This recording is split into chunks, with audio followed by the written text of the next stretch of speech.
Donc je vais vous présenter une conférence relative aux fondements naturels de la société. Il est en effet important pour un institut, devenu même un parti politique, afin de se situer, de préparer ses actions, de bien asseoir ses principes. Selon le type de société que l'on estimera après enquête souhaitable d'instaurer, de restaurer ou de maintenir, l'on pourra en effet orienter les déterminations particulières. Nous allons donc explorer les fondements de la vie sociale et nous poser la question du bien fondé des diverses collectivités dans lesquelles les hommes vivent, ceci à travers une enquête philosophique et quelques exemples historiques. Cette quête est ambitieuse mais essentielle, et pour l'entreprendre, nous ne partirons pas seuls. Comme le disait Maurras, la civilisation est avant tout un capital transmis. Capital, j'entends bien sûr cela dans un non seulement matériel, mais bien sûr moral, les connaissances, les idées, etc.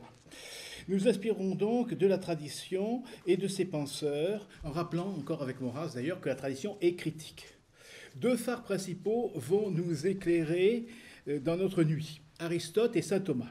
Aristote, philosophe grec du IVe siècle avant Jésus-Christ, est un esprit encyclopédique qui s'est intéressé aussi bien aux sciences naturelles qu'à la philosophie et à la politique. Un de ses ouvrages porte justement le nom de la politique. Aristote compare les réalités de son époque. Il part en effet des réalités, à la différence de son maître Platon. Platon, lui, voulait organiser une société idéale largement utopique, et il finissait par conclure à la mise en commun des biens, des femmes et des enfants.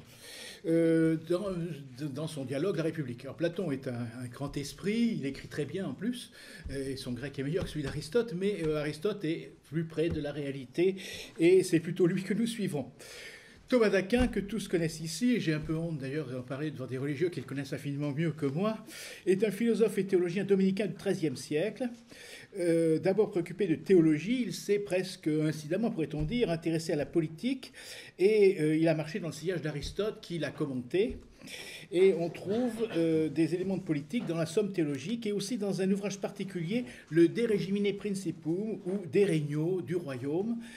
Donc il y a beaucoup d'éléments politiques très intéressants et très utilisables. Nous ajouterons une troisième source, largement dérivée des deux premières, à savoir la doctrine sociale de l'Église, c'est-à-dire l'enseignement des pontifes. Celui-ci est diffusé dans des textes nombreux mais épars, des encycliques, des lettres pontificales ou pastorales, puisque les évêques sont aussi partie de l'Église enseignante, des ouvrages de papes, des ouvrages d'évêques, etc. Nous retiendrons particulièrement la période qui va du pape Pie IX au milieu du XIXe siècle jusqu'au pape Pie XII au milieu du XXe, période au cours de laquelle les papes ont apporté des éclairages décisifs et ont développé une doctrine complète. Pie XII dit quelque part, la doctrine sociale de l'Église est complète. Je donnerai juste un petit exemple pour montrer le caractère décisif de cette doctrine. Dans son syllabus, qui est une condamnation des erreurs de son temps, Pie IX condamne notamment le monopole de l'autorité législative auquel prétend l'État à son époque. Et quand cette disposition a été très critiquée, en effet, on a dit que c'est une incursion cléricale absolument intolérable et seul l'État est fabricant de droit. Au XXe siècle, on s'en est, pardonnez-moi l'expression, mordu les doigts. Avec les deux grandes dictatures hitlériennes et communistes, en effet, l'État, source de tout droit, on a vu que cette doctrine était fort dangereuse. Donc, Pie IX avait été prophète. Par la suite, plusieurs papes ont apporté leur pierre à la doctrine sociale de l'Église. Léon XIII, nous ne l'aimons pas toujours à cause du ralliement, mais il n'y a pas que ça, c'est quand même un très grand thomiste. Et d'ailleurs, plusieurs des ouvrages de Léon XIII, j'ai un peu tendance à dire faites comme je dis et pas comme je fais. Mais malgré tout, c'est un grand pape. Saint Pie X, bien sûr, la condamnation du modernisme. Pie XI, là aussi, nous aurions beaucoup de reproches à faire, mais je passerai là-dessus aujourd'hui. C'est quand même le pape du Christ roi, et aussi la condamnation des deux grands totalitarismes du XXe siècle, l'hitlérisme et le communisme. Puis Pie XII, qui a envisagé l'ensemble des problèmes sociaux. Tous ces papes ont apporté bien des pierres à l'édifice. Donc nous ne partons pas seuls dans notre quête.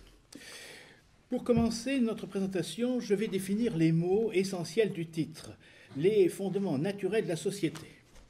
Les fondements, c'est ce sur quoi repose tout le reste. Si l'on préconise une certaine forme de société, il faut savoir ce qu'elle implique. Que l'on pense aux trois grandes idéologies modernes, le socialisme, le libéralisme ou le nationalisme, toutes trois font de la société sur une préoccupation dominante. Le collectif pour le socialisme, la liberté pour le libéralisme, la nation pour le nationalisme. Et nous, qui sommes des adeptes de la philosophie réaliste, de la philosophie du sens commun, sur quoi nous fonder notre vision de la société, c'est la question qui se pose aujourd'hui. Donc, fondement, ce sur quoi tout repose. Naturel, un mot délicat, car il est polysémique, il y a plusieurs sens. Dans nature, il y a l'idée de naître. La nature est un donné, la création est naturelle.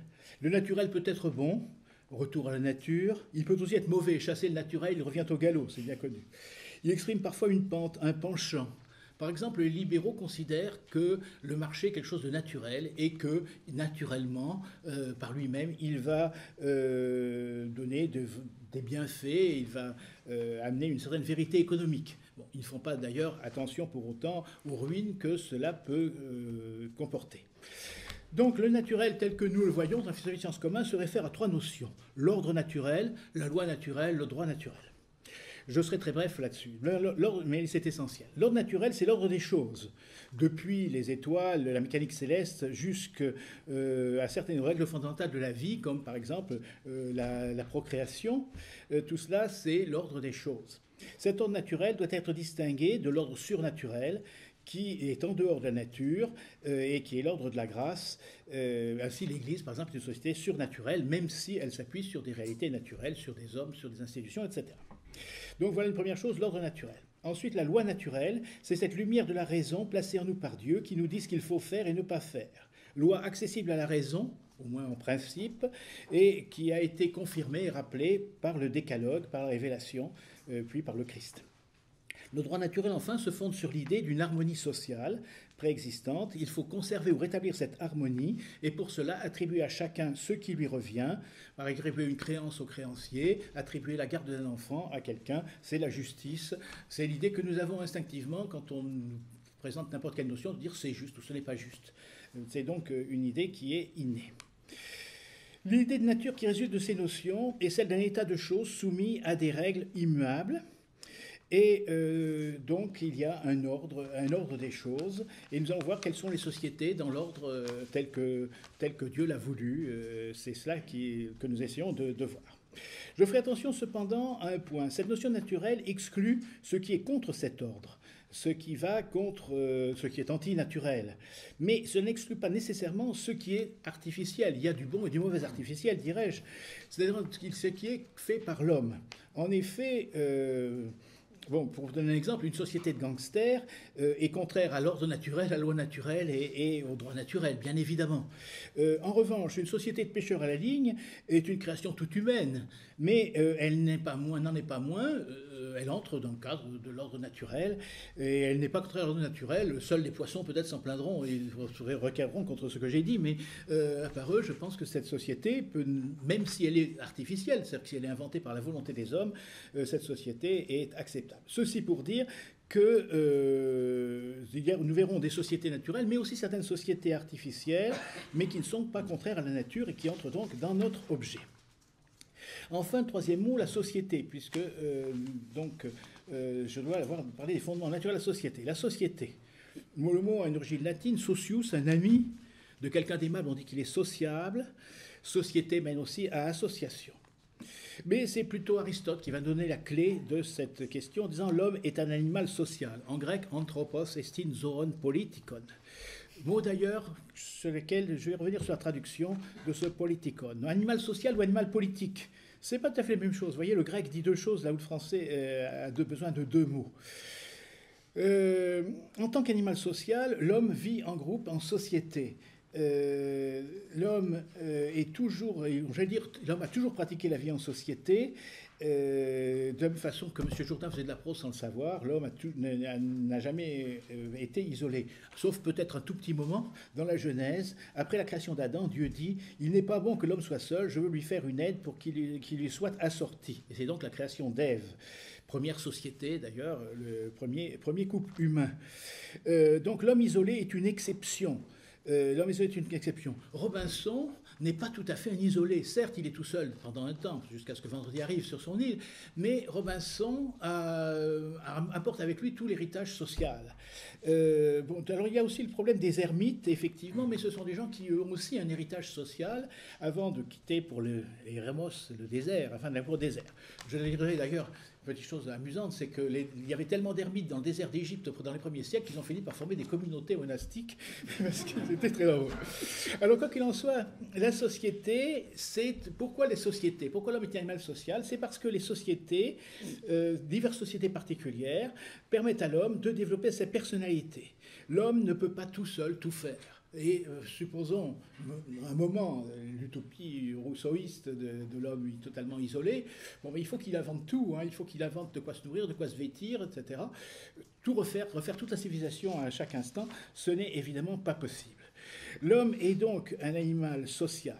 Alors vous allez me dire, il n'est pas le seul. Et vous avez aussi les fourmis, les abeilles, les termites, les guêpes. Je crois qu'il ne faut pas en avoir oublié, ce sont des insectes sociaux. Alors c'est pour ça que je dirais plutôt, j'aimerais mieux la définition animale politique que sociale, parce que ces insectes sociaux, certes, ils vivent bien en société, c'est une société collective, en quelque sorte, la fourmilière, c'est un être collectif, mais ces êtres sociaux, ils vivent selon l'instinct, ils sont programmés totalement par l'instinct. Et la fourmilière, à travers les âges géologiques, elle ne bouge pas, elle ne change pas.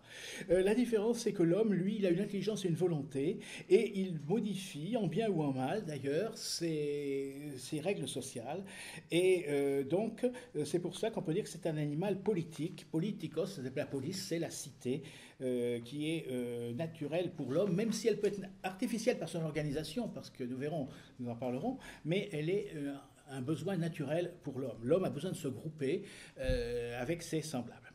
Nous pouvons maintenant, alors que nous avons présenté les termes du sujet, envisager de traiter le fond, et tout d'abord je verrai des principes généraux des sociétés, comme à toutes les sociétés, puis je présenterai les diverses sociétés que nous pouvons rencontrer. Alors d'abord, première partie, principes généraux des sociétés. Je vais partir des causes, d'une manière thomiste que j'essaye. Je suis un apprenti thomiste. Donc, les 4 causes, n'est-ce pas, cause matérielle, formelle, finale et efficiente. La cause matérielle de la société, c'est la pluralité des individus. Je n'ai pas en parlé davantage, j'en ai dit quelques mots. Dès lors qu'il y a plusieurs hommes, ils formeront une société. La cause formelle, c'est l'ordre social. C'est parce qu'il faut un ordre pour que ces hommes puissent vivre, tout simplement, et coexister. La cause finale, le bien commun, ça je vais y revenir. Et la cause efficiente, c'est celle qui fait la cohésion de la société, c'est l'autorité. Il faut une autorité. Alors j'ai donc évoqué le fait que l'homme n'est pas seul, donc la causalité matérielle, le fait que l'ordre social est nécessaire, c'est la cause formelle, et je vais approfondir les deux autres causes. Tout d'abord, grand A, l'autorité nécessaire comme cause efficiente de la société. Grande ou petite, la société constitue une unité sociale. Mais ce n'est pas une fusion si physique pour autant. Ce n'est pas parce qu'il y a un groupe qu'il est fusionné physiquement. On dit bien sûr, que les gens forment un seul cœur, ils forment une seule âme, mais ce sont quand même des métaphores. En réalité, il faut une unité de direction à toute société, et cela ne se produit pas tout seul. Il faut une cause d'unité, c'est-à-dire une autorité dans la société. Saint Thomas dit, malheureusement je n'ai pas l'origine de la citation, je l'ai trouvée dans un ouvrage sur l'ordre social chrétien, toute société est instituée par quelqu'un qui la réalise. L'autorité doit décider ce qu'il faut faire, et le faire savoir, hein, c'est ce qu'on appelle commander. L'autorité doit gouverner, c'est-à-dire mouvoir les volontés individuelles. L'autorité doit arriver à réunir les volontés individuelles, et elle doit éduquer, ou orienter en tout cas, vers le but de la société. L'autorité a le droit d'être obéie parce qu'elle agit pour le bien commun. Elle est donc, puisqu'elle agit pour le bien commun, tout à fait compatible avec la liberté, parce que ce n'est pas d'une obéissance contrainte, elle est faite dans le but du bien commun. Et la liberté ne consiste pas à faire n'importe quoi, mais à faire ce que l'on doit. Si l'on admet la nécessité de la vie sociale, on admet la nécessité d'obéir à l'autorité, et cela ne supprime nullement la liberté. Par exemple, quand des enfants refusent l'autorité de leurs parents, ce n'est pas une liberté qu'ils trouvent, mais plutôt un désordre, puisqu'ils vont s'exposer à des dangers qu'ils ne connaissent pas. Mais en revanche, il y a toujours un risque, soit de tyrannie, c'est-à-dire d'abus d'autorité, soit d'anarchie, c'est-à-dire de manque d'autorité. Et Nous allons rencontrer notamment cela quand nous voyons une société particulière. Il y a quelquefois une tendance, par exemple, de l'administration à vouloir tout faire, même parfois dans une bonne intention, mais à vider les corps de leur réalité. Et nous verrons que c'est un des grands dangers. Donc, vous voyez, premier aspect, ce couple liberté-autorité qui est essentiel à toute société. Il faut dans cette société une autorité, mais cette autorité doit être respectueuse de la liberté des membres. Deuxième aspect, le bien commun. J'en ai déjà parlé plusieurs fois, mais j'y reviens. C'est la cause finale de la société. Pour qu'il y ait société, il faut qu'il y ait collaboration à une œuvre commune. La société, c'est l'activité dirigée vers un même but, un but commun, et ce n'est pas l'addition des buts particuliers. Nous avons un exemple tout à fait évident avec le soldat qui, pour le bien commun, doit pouvoir faire sacrifier sa vie. C'est vrai que c'est un but commun. En revanche, c'est contraire à son bien individuel, c'est évident. Donc le bien commun n'est pas l'addition des biens individuels. C'est une notion qui réunit toutes les personnes d'une même société. Saint Thomas écrit que la société consiste en une ordination au sens d'orientation des hommes à accomplir ensemble quelque chose. Je redis, societas est ordinatio hominum ad aliquid usum communitaire agendum. La société consiste en une ordination des hommes à accomplir quelque chose. La société est naturelle car elle résulte de la nature humaine, l'animal social dont j'ai parlé. L'homme poursuit en commun de multiples buts, d'où de multiples sociétés superposées. Mais vous vous doutez bien que ces sociétés n'ont pas toutes la même importance. Les pêcheurs à ligne dont je parlais tout à l'heure, c'est tout à fait légitime, mais ce n'est peut-être pas fondamental, tout le monde n'en fait pas partie. La société nationale, en revanche, c'est quand même beaucoup plus important pour tous. Il faut penser qu'il y a un bien commun suprême et, si j'ose dire, mais l'expression est de moi, elle est peut-être malheureuse, des petits biens communs à côté. Le bien commun suprême, saint Thomas, là-dessus je le cite, « La fin ultime d'une multitude rassemblée en société est de vivre selon la vertu. En effet, les hommes s'assemblent pour mener ensemble une vie bonne, ce à quoi chacun, vivant isolément, ne saurait parvenir. » Or, une vie bonne étant une vie selon la vertu, la vie vertueuse est donc la fin du rassemblement des hommes en société. La vie vertueuse est donc la fin du rassemblement des hommes en société. Et saint Thomas ajoute que cette vie selon la vertu est elle-même ordonnée à la fruition de Dieu, c'est-à-dire à la connaissance directe de Dieu. En dessous de ce bien suprême, divers biens communs particuliers qui concernent d'une certaine façon, qui concourent d'une certaine façon au bien commun général existent.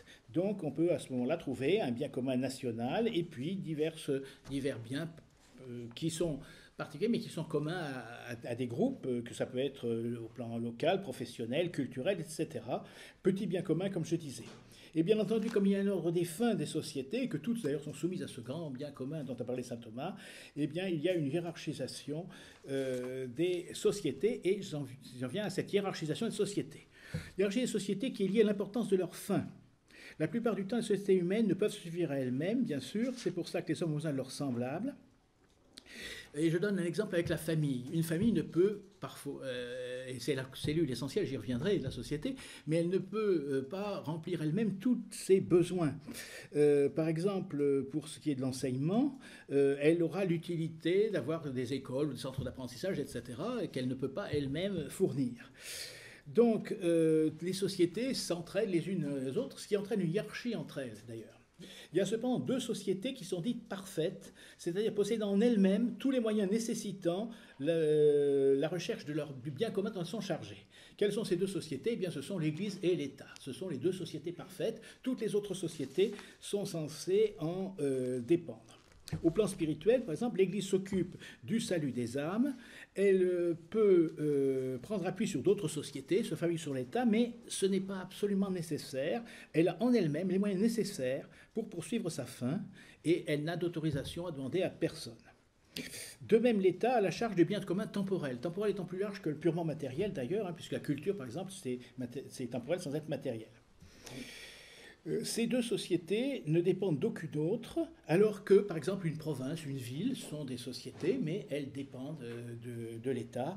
Un diocèse dépend de l'Église, une œuvre charitable dépend de l'Église, etc. Certaines sociétés peuvent dépendre des deux, d'ailleurs. La famille dépend à la fois de l'Église, la famille chrétienne, le sacrement, etc., et de l'État, parce que l'État aura à s'occuper d'aspects matériels comme l'aide aux femmes enceintes, l'aide à l'enseignement, enfin divers moyens d'aider la famille. Toutes les sociétés, donc, autres que ces sociétés parfaites, en dépendent. Et c'est d'ailleurs l'un des aspects de la critique de la franc-maçonnerie. La franc-maçonnerie est une tierce société qui prétend ne dépendre ni de l'un ni de l'autre. Donc c'est une société qui se crée en dehors de l'Église et de l'État. Ayant ainsi fait cette hiérarchie, on peut faire un tableau des sociétés diverses. Donc les deux sociétés parfaites, tout d'abord l'Église et l'État, puis une société imparfaite, mais fondamentale. Et la société élémentaire, c'est la famille. Et, j'allais dire, l'Église et l'État, nous les mettons tout en haut. La famille, sans y mettre aucun côté péjoratif, j'allais dire, je la mets en bas parce que c'est vraiment une société élémentaire. Entre plusieurs sociétés qui sont des communautés de vie et qui vont être entre les deux. Justement, comme tout ce qui est l'encadrement territorial, la commune, la province, et puis le métier, qui sont ce qu'on appelle des corps intermédiaires. Enfin, s'ajoute à ça toutes les sociétés artificielles qui ne sont pas nécessaires, obligatoires, mais qui aident la vie sociale, et notamment toutes les associations. Et ça m'amène à ma seconde partie, dans laquelle je vais présenter ces diverses sociétés. Présentation de diverses sociétés. D'abord, les sociétés parfaites qui jouent un rôle clé. Je me bornerai là-dessus à présenter l'État, et je laisserai de côté l'Église, dont je rappellerai simplement qu'elle est l'autre société parfaite, totalement indépendante de l'État, ordonnée au bien spirituel, et à laquelle se rattachent même divers groupements. Après l'État, j'envisagerai la famille, structure élémentaire de la société, puis enfin des corps intermédiaires, et je parlerai de leur nécessité. Alors d'abord, l'État. J'ai hésité à parler de l'État et pas de la nation, parce que l'État, c'est une structure juridique. En fait, c'est la carapace, dirais-je, la carapace de l'insecte, mais la chair, c'est la nation ou le peuple de la nation. Le peuple de la nation, c'est une communauté naturelle, produit de la vie, ce qui explique que les nations naissent, croissent et parfois meurent, ou connaissent la décadence. D'anciennes nations disparaissent, de nouvelles apparaissent. Bon, si nous prenons le cas de la nation française, c'est un produit de l'histoire. À partir de Gallo-Romains et de Francs, les rois de France ont créé une nation. Et donc on peut montrer que la nation a quelque chose de naturel, elle se base sur des éléments naturels, mais elle a aussi une part d'artificiel et d'artifice. C'est-à-dire que c'est la volonté des rois de France qui a créé cette nation. D'autres possibilités existaient. Nous n'y pensons plus parce que nous sommes familiarisés avec l'hexagone que la météo nous montre tous les jours. Mais en réalité, il aurait pu y avoir on a pensé à un État bourguignon ou à un État pyrénéen. Et donc d'autres possibilités existaient. Donc il y a une volonté. Il y a d'un côté la nature. Je vais volontairement un peu abaisser la chose en disant la matière humaine. Puis d'un autre côté, il y a la volonté royale. Les nations se créent aussi au fur et à mesure des événements et d'événements accidentels. Je pense quand même à la guerre de 100 ans, par exemple. Quand elle commence en 1330, c'est une querelle dynastique entre deux princes, tous les deux issus de la maison royale française, qui parlent tous les deux français, et qui... donc c'est une question purement dynastique. En 1431, quand Jeanne d'Arc est brûlée, c'est devenu une question nationale. On sait très bien qu'un Anglais, c'est pas un Français, et c'est deux choses très différentes. Et je dirais même un peu malicieusement, parce que je sais que je suis devant des admirateurs de Jeanne d'Arc, rassurez-vous, moi aussi, mais j'allais dire Jeanne d'Arc a sauvé la France, c'est sûr, mais elle a sûrement sauvé l'Angleterre également. Parce que ce petit pays, finalement, n'aurait-il pas été entraîné dans le sillage du Grand, s'il n'y a pas eu Jeanne d'Arc, si on n'avait pas bouté les Anglais hors de France, alors qu'en boutant les Anglais hors de France, ils se sont mis à parler leur dialecte, l'anglais, qui a eu quelques succès, alors que c'est un dialecte. Et leurs rois eux-mêmes se sont mis à le faire, etc. Donc, vous voyez combien, certes, des événements historiques peuvent former des nations, bien sûr, mais malgré tout, c'est une chose qui est parfaitement naturelle. On aurait d'autres exemples à prendre, les tsars rassembleurs de la terre russe, ou bien les grandes unités nationales du XIXe siècle, ou bien des coupures nationales comme par exemple les États-Unis qui sont une colonie révoltée à l'origine. Mais pour nous Français, la question de la nation est, je veux dire, simplifiée, mais nous sommes simplificateurs. Pourquoi ? Parce que pour nous, la patrie, la nation, l'État, ça correspond, c'est la même chose. c'est pas pareil pour tout le monde. Je pense par exemple à la construction qui était l'Autriche-Hongrie, qui était un État, ou même d'ailleurs deux États accolés, mais qui avait beaucoup de nations en dessous d'eux. Et donc il y a toujours cette union entre le naturel et l'artificiel. Là, il y avait la maison de Habsbourg, par exemple. On pourrait prendre le royaume de Belgique également comme un exemple un peu du même genre. Euh, Certaines nations peuvent vivre sans État, mais plus ou moins longtemps. C'est le cas de la Pologne, partagée puis rattachée. C'est aussi le cas du peuple juif, qui est particulier et qui a réussi une survie à travers, dispersée parmi les nations. Quoi qu'il en soit, pour en venir au centre de mon sujet, l'État est l'organe naturel des nations. D'ailleurs, c'est pour ça que souvent des minorités prétendent avoir un État. L'État doit avoir un seul but, c'est-à-dire le bien commun national, et ce qui nécessite qu'il assure l'ordre public intérieur et la sécurité à l'extérieur. Et on peut aussi dire que l'État doit assurer un certain fonctionnement régulier, ce qu'on appelle un État de droit.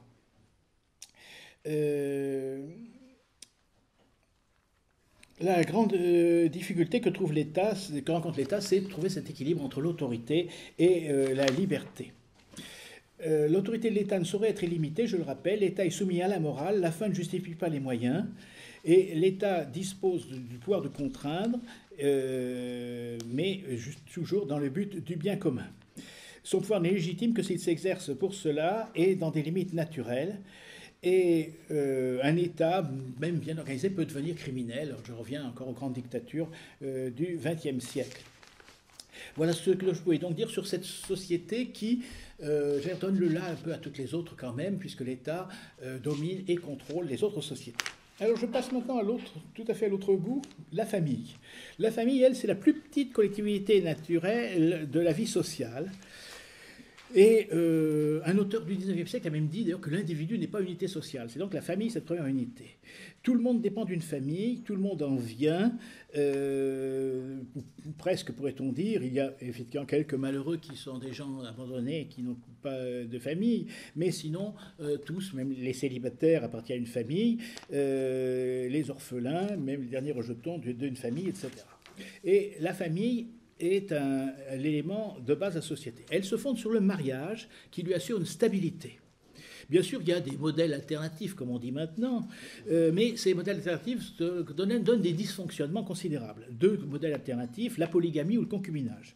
Dans le premier cas, la polygamie, on sait que les femmes et les enfants se livrent à des rivalités féroces, et nous avons un exemple dans la Bible avec les enfants de la famille de David, n'est-ce pas, où il y a des luttes, l'histoire d'Absalom et de Salomon ne sont pas tout à fait édifiantes. Quand il y a concubinage, il n'y a pas de stabilité et il n'y a donc pas la famille n'arrive pas à s'institutionnaliser. Là encore, il y a souvent des séparations en plus qui font que le couple parental est incomplet. Or, c'est très important parce que la famille n'est pas seulement un lieu de naissance, c'est aussi un lieu de formation. L'exemple paternel, l'amour maternel, éventuellement la vie en commun avec d'autres membres de la famille. Et donc, c'est important que le modèle familial soit solide, soit assuré sur le mariage. Alors bien sûr, il y a des variations sur les temps et les lieux. On se dit que le couple est le noyau et qu'à notre époque, surtout dans les villes où le logement n'est pas important, les familles sont moins étendues. Il est vrai aussi que historiquement, les familles étendues multipliaient les liens. Par exemple, à la campagne, souvent des frères ou des cousins habitaient les uns à côté des autres et cela renforçait le lien familial. La famille, c'est la communauté élémentaire, elle assure le renouvellement de générations et elle assure aussi elle assure une formation à ses membres, et c'est ça qui est très important. Il faut ajouter que la famille est certes une structure élémentaire, mais elle est antérieure à l'État. Elle a donc des droits que l'État ne peut pas toucher. La famille est en droit de vivre dignement sans être séparée. Elle a le droit de former des individus complets et l'État ne peut l'ignorer, comme il a parfois fait. Le Code civil ignore le mot d'ailleurs. Il y a eu un Code de la famille, mais en 1939 seulement, ce qui est un petit peu malheureux. L'État doit protéger la famille, c'est-à-dire faciliter sa constitution, protéger les époux, protéger la femme, notamment quand elle est au foyer ou travaille à mi-temps, également penser à l'aide sociale à l'enfance, etc. L'État doit aussi favoriser une atmosphère saine, et alors ce qu'il ne fait pas du tout à l'heure actuelle, bien sûr, lutter contre la pornographie ou contre la dénatalité. Jusqu'à la Ve République, l'État, même républicain, était très nataliste. Et puis, nous avons actuellement une inversion de cette politique, et nous avons vu, par exemple, la mise en des allocations familiales sous conditions de ressources. C'en est un exemple. Donc, il y a un démantèlement de cette politique familiale, et là-dessus, je crois qu'un mouvement comme Civitas doit effectivement prendre position, réagir. Alors l'État doit, comme je disais, protéger la famille, mais il ne doit pas se substituer à elle, et on va trouver ici un principe que nous trouvons avec les codes intermédiaires, le principe de subsidiarité. C'est-à-dire que l'État se substitue seulement quand il y a une défaillance. Par exemple, pour ce qui est de l'enseignement, c'est d'abord les familles que cela concerne, et c'est pour ça qu'il y a des écoles privées. Bon, l'État doit aussi organiser un enseignement public minimum pour ceux qui ne peuvent pas recourir ou ne peuvent pas y recourir, mais c'est la subsidiarité.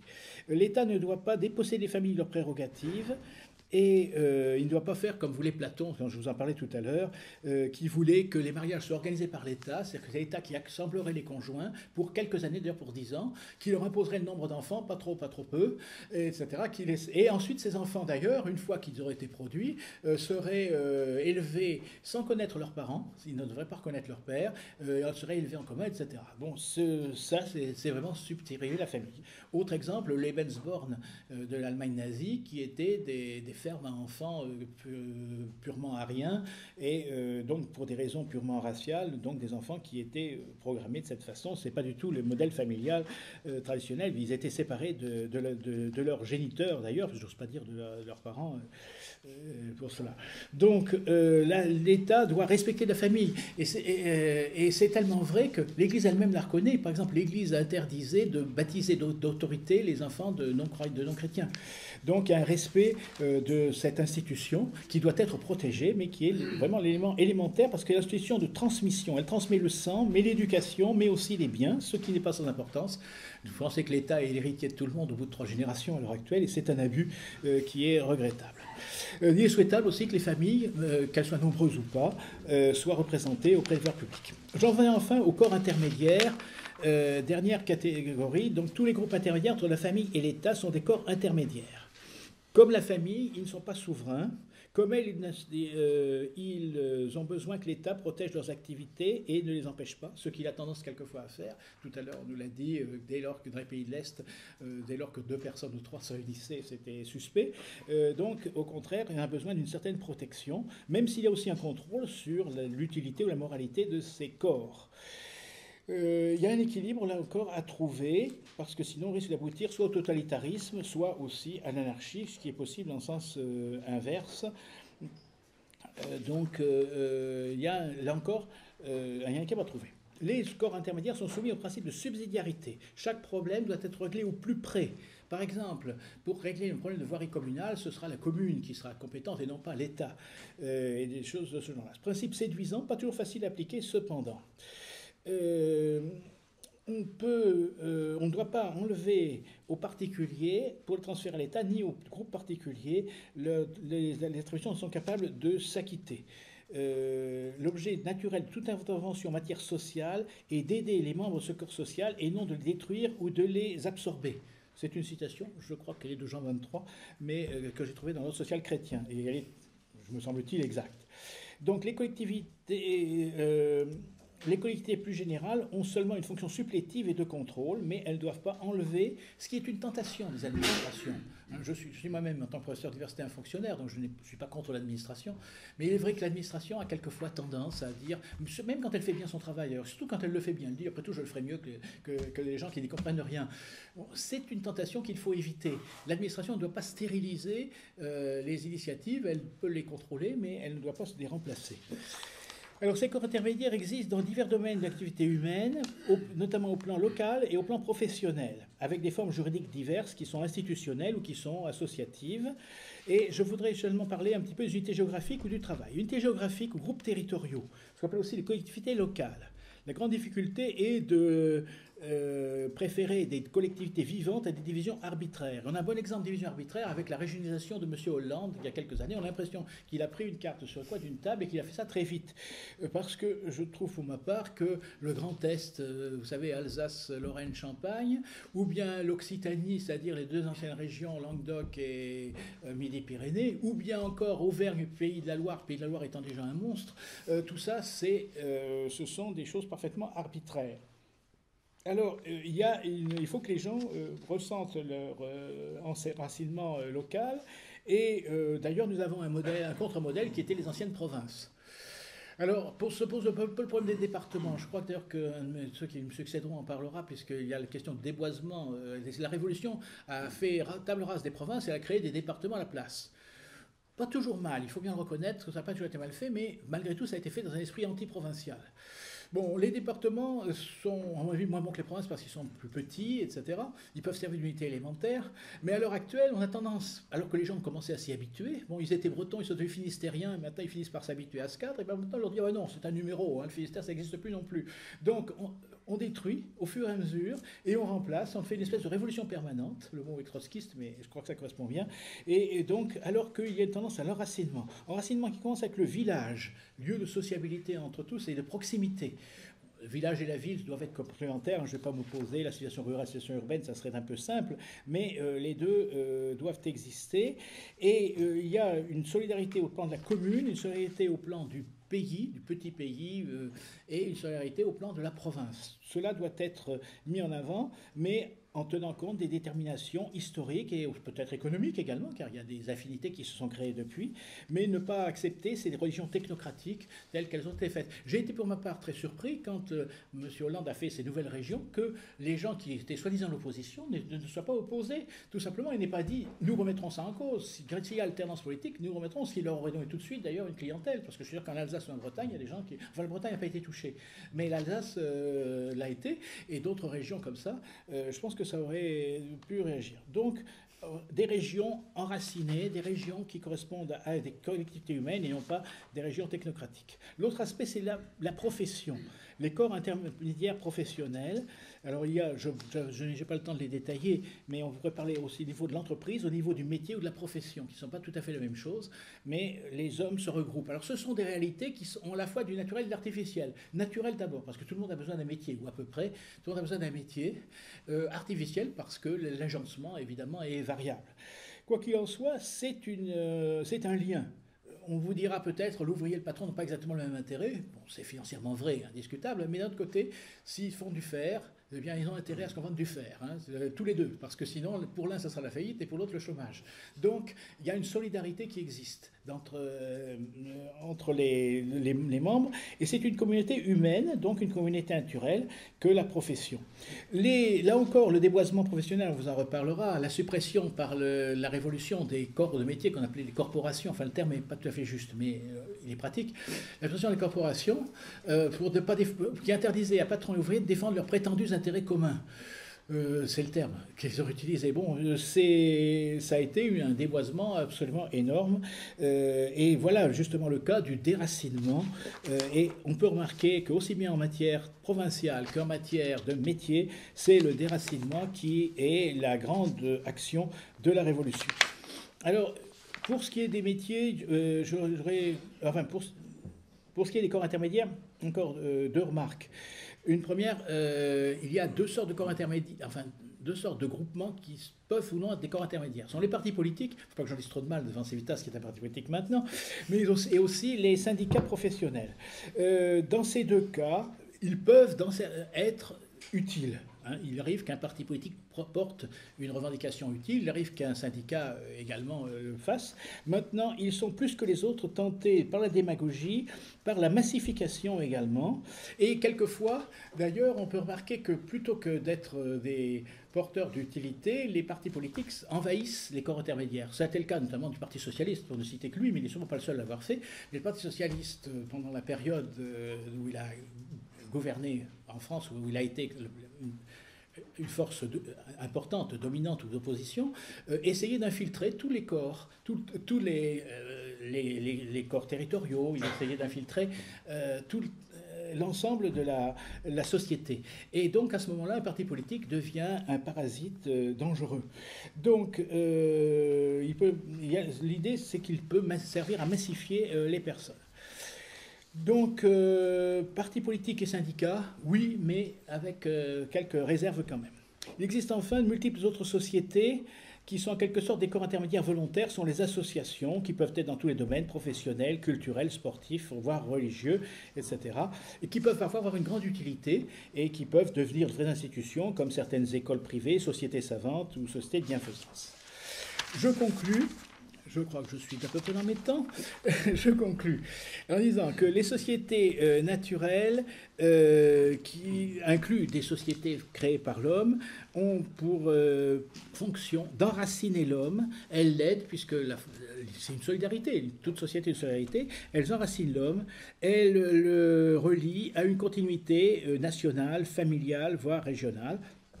De même qu'elle l'intègre également dans l'Église, de la société spirituelle, bien sûr. Le grand reproche que l'on peut faire aux droits de l'homme en particulier, c'est de s'occuper d'un homme sans racines. Les droits de l'homme brisent le lien concret de l'état de l'homme avec la société dont il est issu pour le rendre interchangeable. Et c'est une des idées de la révolution à l'heure actuelle, rendre les gens interchangeables. Ça en fait notamment de très bons employés qu'on peut envoyer d'un bout à l'autre de la planète, etc. Mais ce n'est pas uniquement économique, mais ça peut l'être. D'où le déboisement social qui s'attaque à l'enracinement local, l'enracinement professionnel. Et donc ce déracinement, c'est l'une des plaies liées à la modernité. Je ne dis pas que tout ça ne soit pas, qu'il ne peut pas y avoir quelquefois des nécessités, mais cependant certains s'accommodent bien de cela, et même on dit qu'on veut pousser le mot economicus entre autres à être interchangeable, et la vie urbaine pousse à cela, et les rapports humains vont devenir artificiels, superficiels. Il va y avoir, il y a dans Saint-Exupéry, l'idée me vient comme ça, c'est dans la Citadelle, où on dit il n'est pas bon que l'homme écrase la masse, mais il n'est pas bon que la masse écrase l'homme. Quand les hommes sont réduits à autant d'atomes ou de grains de sable, eh bien ils sont écrasés par la masse des autres. C'est ça aussi. La société, le socius, l'ami, eh bien on s'appuie là-dessus. Malheur à l'homme seul, la Bible dit, s'il tombera s'il est seul. Donc je crois qu'une action contre-révolutionnaire doit essayer de s'inscrire dans l'idée de maintien des identités nationales, locales et professionnelles. Il faut combattre la dégénérescence administrative, c'est empêcher l'administration de tout prendre. Il faut redonner vie aux provinces, à l'esprit provincial, admettre qu'il n'y a pas d'uniformité. Redonner vie aux professions également, en assurant notamment la conservation des savoir-faire. Très souvent, on voit, notamment sur la première chaîne, pardonnez-moi, je regarde parfois la télévision, c'est mal vu ici, mais dans la première chaîne, souvent, ils aiment bien parler, cette chaîne parle avec certaines convictions des métiers anciens. Mais souvent, on vous dit, c'est le dernier fabricant de ceci ou de cela, fabricant de sabots, je me rappelle une fois, j'ai vu ça, les fabricants de choses comme ça. Mais les savoir-faire, on devrait essayer de les conserver comme on conserve les objets de musée, et puis essayer de les diffuser aussi. Je pense qu'il faut essayer de ne rien perdre des anciens savoir-faire. Conserver les sortes d'activités en France aussi, pour ne pas être dépendant. Soutenir l'entreprise familiale et aussi soutenir nos grandes entreprises. Pensez au dépeçage d'Alstom qui a été scandaleux l'année dernière. Et aussi, peut-être, allant plus haut, organiser les professions. Je n'ai pas eu le temps de détailler, mais l'une des idées, c'est l'organisation professionnelle. L'Église en parlait beaucoup. Il y a eu un éco-corporatisme d'aspiration chrétienne, et cela a été un petit peu oublié. Pour terminer, je prendrai un texte du pape Pie XII. C'est un texte... alors, le titre est souvent contesté parce que le pape Pie XII a fait un message sur la démocratie en 1944. Je crois qu'il explique d'ailleurs que cette démocratie telle qu'il l'entend peut exister même dans des régimes monarchiques, donc c'est pas... mais ça, je pense que le mot démocratie est peut-être pas très bien choisi, et j'aurais plutôt dit état de droit, car c'est exactement ça qu'il décrit, et ce texte est à mon avis quand même un très grand texte si on sait partir au-delà du langage. Et je vous cite un petit peu l'opposition que fait ce pape entre le peuple et la masse, et qui explique un petit peu comment doit être une société bien organisée. L'État ne contient pas en lui-même et ne réunit pas mécaniquement dans un territoire donné une agglomération amorphe d'individus. Il est et doit être en réalité l'unité organique et organisatrice d'un vrai peuple. Peuple et multitude amorphes ont, comme on a coutume de dire masse, sont deux concepts différents. Le peuple vit et se meut par sa vie propre, la masse étant elle-même inerte, et elle ne peut être mue que de l'extérieur. Le peuple vit de la plénitude de la vie des hommes qui le composent, dont chacun a sa place et la manière qui sont propres, et une personne consciente de ses propres responsabilités, de ses propres convictions. La masse, au contraire, attend l'impulsion du dehors, jouée facile entre les mains de quiconque en exploite les instincts et les impressions, prompte à suivre tour à tour aujourd'hui ce drapeau et demain cet autre. L'exubérance vitale d'un vrai peuple répand la vie, abondante et riche dans l'État et dans tous ses organes, leur influence avec une vigueur sans cesse renouvelée, la conscience des propres responsabilités, le sens du vrai bien commun. Et la force élémentaire de la masse peut n'être aussi qu'un instrument au service d'un État qui sait habilement en faire usage. Voilà une opposition, me semble-t-il. D'un côté, vous avez la richesse des diverses sociétés qui toutes tendent au bien commun temporel et spirituel, et puis d'autre part, vous avez une masse qui peut être manipulée par n'importe quel dictateur.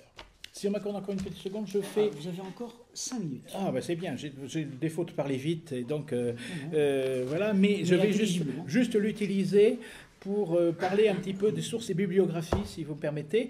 Donc, pour approfondir ce sujet, car j'ai la conscience de n'avoir fait que l'effleurer, et puis je crains aussi les reproches devant moi, en plus, les pages illustres, mais voilà, je donnerai un petit peu de sources et de bibliographies. Alors bien sûr, les sources, Aristote, la politique, saint Thomas, somme théologique, et le De Regno, et il y a une petite édition pratique de saint Thomas, j'ai pas d'action dans l'ouvrage, je vous signale, qui s'appelle Petite somme politique, qui était édité chez Teki, qui reprend d'ailleurs beaucoup de passages du De Regno, et vous avez là d'excellents textes, enfin une bonne anthologie de saint Thomas. C'est pas la seule, je dois dire, mais c'est celle que j'ai utilisée. Et également pour la doctrine sociale de l'Église, j'ai utilisé les enseignements pontificaux d'édition de Solesme. Attention, Solesme a plusieurs collections, c'est l'ancienne collection d'avant Pie XII, dirais-je, qu'il faut prendre. Et il y a notamment La paix intérieure des nations, qui est une très bonne anthologie des encycliques sur la question. Et puis quelques ouvrages autres un peu extérieurs de référence. D'abord notre Bible, Jean Housset pour qu'il règne. Également Patrie, Nation, État, du même. Michel Creuset, Les corps intermédiaires, ouvrage très intéressant, pas toujours utilisé. Jean Dauja, L'ordre social chrétien, c'est un ouvrage maintenant assez ancien de chez Beauchesne. Et puis j'ai utilisé aussi un ouvrage que je trouve qui résume bien la doctrine sociale de l'Église, quoiqu'il ne soit pas fait par un ecclésiastique ni même un spécialiste, c'est le Manifeste politique et social du colonel Chateau-Jobert, qui est très intéressant parce qu'il commence par présenter les conclusions de la doctrine sociale de l'Église, et ensuite il vous présente les sources. Donc il vous montre que ce qu'il a dit, il ne fait que reprendre ce que disent les papes. C'est un ouvrage en plus facile à lire. Enfin, un ouvrage assez ancien, mais qui, à mon avis, est riche et mériterait d'être recreusé, c'est La Tour du Pain vers un ordre social chrétien, donc qui reste fondamental. Voilà, j'ai d'ailleurs conscience de n'avoir exploité ces sources que de façon un peu superficielle, vous me pardonnerez, j'espère, et donc je suis bien sûr à disposition s'il y a des remarques ou des questions ou des objections.